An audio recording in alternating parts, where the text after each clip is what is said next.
অপরূপ সুন্দর একটি পরিবেশ। এটা এটা একটা সারস পাখি। পাখি, ঠিক এটা আছে? কি পাখি? এটা সারস পাখি। এই যে বাচ্চাদের খাবার খাওয়াচ্ছে, অসাধারণ সুন্দর। ওই যে আগে আমরা দেখতাম ওই যে ক্ষেত নালায় ক্ষেতের পারে এরকম বাসা করে থাকতো সারস পাখি, এখন তো দেখা যায় না। তবে এই পার্কে আসলে আপনারা দেখতে পাবেন এই অপরূপ সুন্দর সারস পাখি, বাচ্চা সহ, একজোড়া ছানা সহ। একজোড়া এটা কি ছানা দিয়ে সহ। তৈরি করছেন ভাই? ঝিনুক। ঝিনুক আগে আমাদের খালে প্রচুর পরিমাণে থাকতো, এখন তো এই ঝিনুক বিলুপ্ত হয়ে গেছে। ঝিনুকটা বিলুপ্ত হয়েছে না? পানি তো এখন খুবই খারাপ। এটাও মনে হয় ঝিনুক না? ঝিনুকের উল্টা পাশ। ও খুব সুন্দর হয়েছে পাখিটা, একদম অবিকল সারস পাখি। এবং যদি ভাইয়া মানে এখানে যে আপনার যে জাদুঘরে যে জিনিসগুলো আছে, যদি কেউ অর্ডার করতে চায় বা বানায় নিতে চায়, তবে কি অবশ্যই কি আপনার সাথে অর্ডার করতে পারে? হ্যাঁ অবশ্যই করতে পারো। তবে আপনি অবশ্যই বানায় দিবেন নাকি? হ্যাঁ অবশ্যই দিব, চাহিদা অনুযায়ী হলে দিব। জি জি, ওটাই আর কি। হয়তো অনেকে আমার কমেন্টস করতে পারে যে ভাই আমার এরকম একটা পাখি বা এরকম অমুক একটা জিনিস বা এরকম এই যে যেরকম এখানে আরো অনেক মানে অনেক জিনিস আছে। অপরূপ অনেক সুন্দর জিনিস আছে, মানে যা একজন একজন একটা জিনিস মানে পছন্দ অনেক হতে জিনিস। পারে। জি এটা কি টাইটানিকে যায় না ভাই? না, এটা বাংলাদেশের বিএসএন সমুদ্র নৌবাহিনীর যুদ্ধ জাহাজ। হ্যাঁ নৌবাহিনীর যুদ্ধ।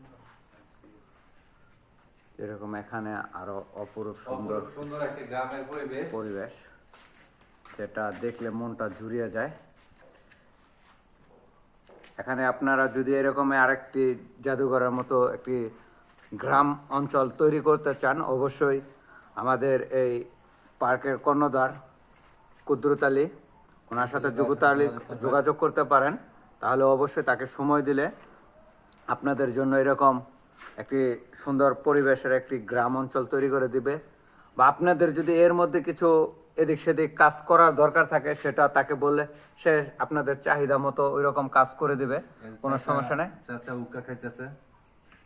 আর ঘরের উঠানে যে কতগুলা মুরগি, মুরগির ছানা নিয়ে এখন খাচ্ছে। এই যে পাডা পুতা,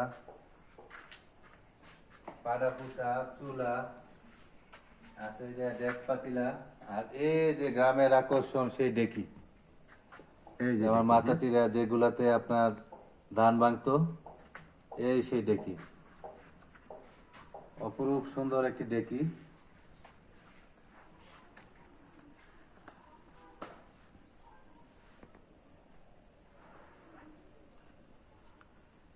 আর এই যে কর্নারটা একটু দেখেন, ব্যবহৃত যে ট্যাঙ্ক, নবাব সিরাজউদ্দৌলা টুপি মনে হয় সম্ভবত। জি।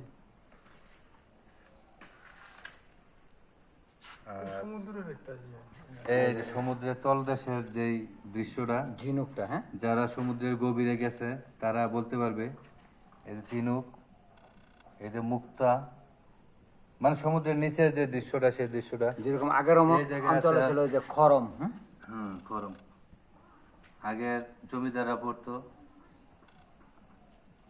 আর এই জায়গায় কিছু সবজি আছে, মাটির ফল, একটা মুরগি। মুরগি আছে বাচ্চা সহ, ডিমে তা দিচ্ছে। এই যে কিছু ফল। আর ঘরের উঠোনে গাভী বাঁধা আছে, তার ছানা দুধ খাচ্ছে।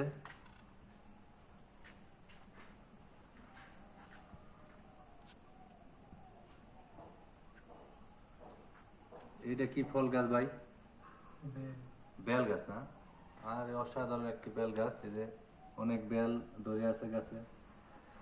কৃষক চাষ করতেছে। কলা গাছটা অপরূপ সুন্দর, অসাধারণ। চায়না।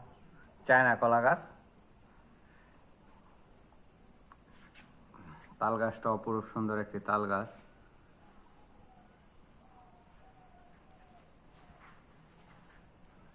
এই চাচা জমিতে চাষ দিচ্ছে।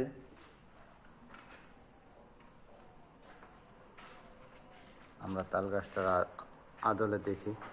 হ্যাঁ, তালগুলো পেকে আছে, অসাধারণ তাল গাছ ঘরের উপরে। আচ্ছা, পার্কের একটু বাইরের অংশটা একটু আমরা দেখাই আপনাদের, এই নবীন আছে। দর্শনার্থী।